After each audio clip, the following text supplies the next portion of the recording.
What if I told you that one woman nearly collapsed the entire British monarchy, not through war, not through revolution, but through love? A love affair so controversial, so dangerous, that a king was forced to choose between absolute power and personal desire. This is not a fairy tale.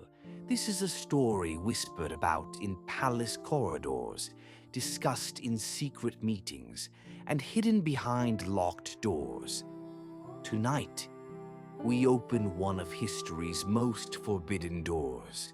This is the story of King Edward VIII and Wallis Simpson.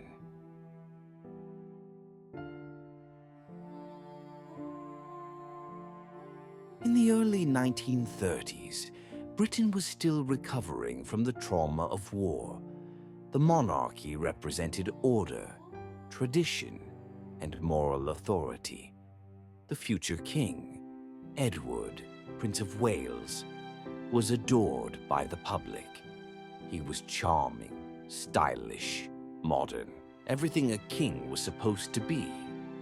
But behind the smiles, behind the photographs, Edward was deeply restless. He disliked responsibility, he hated routine, and above all, he craved attention and affection.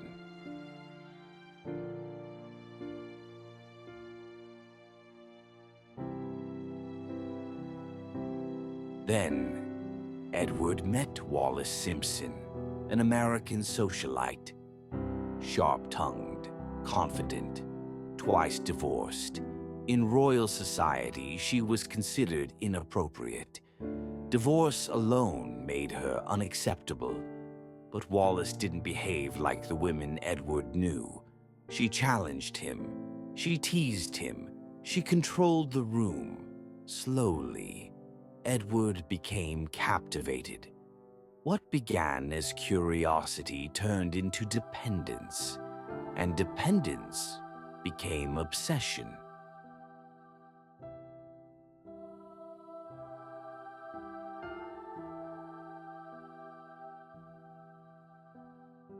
Edward wrote Wallis letters every single day. He called her constantly. He cancelled royal duties to be near her. Inside the palace, alarms were going off. Servants noticed the favoritism. Advisors grew nervous. Politicians grew fearful. Because Edward was not just a man in love, he was the future king of the British Empire, and Wallis Simpson was becoming a problem no one knew how to solve.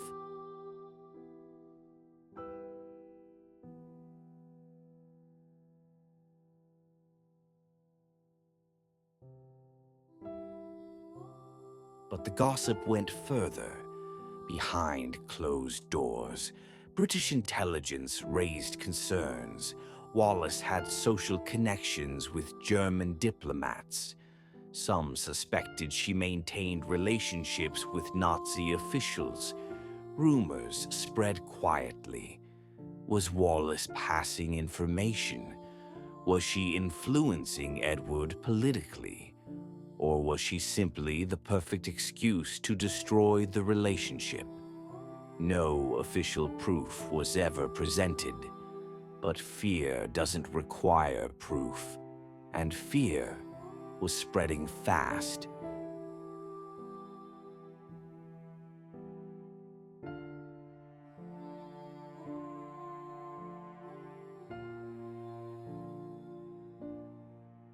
In 1936, Edward became king, and immediately the situation exploded. Edward announced his intention to marry Wallis Simpson. The response was swift. The Prime Minister said no. The Church of England said no. The government said no. The message was clear.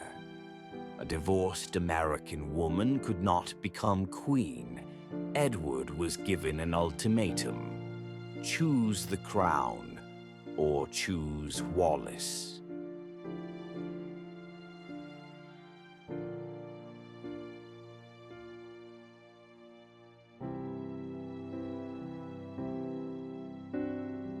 Edward believed love would win. He believed compromise was possible. He believed the monarchy would bend. It did not. Behind closed doors, pressure mounted, political threats, public panic, international concern. Edward realized he stood alone, and history stood waiting.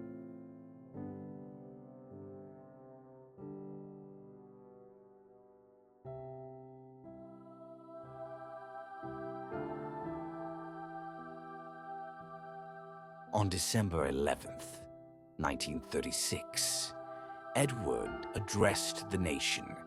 His voice traveled across radios worldwide. I have found it impossible to carry the heavy burden of responsibility without the help and support of the woman I love. And just like that, a king abdicated the throne, not for war, not for blood, but for love.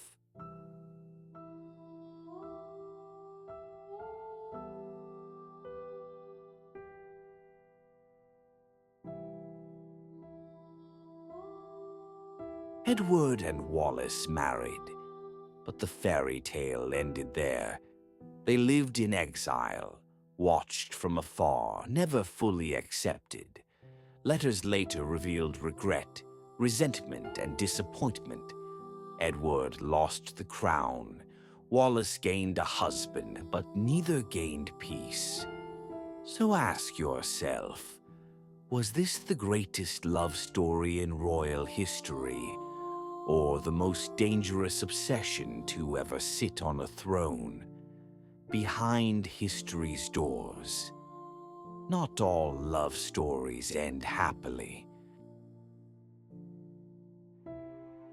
History remembers the crown, but forgets the price of love. And behind every royal decision, there is a secret waiting to be discovered.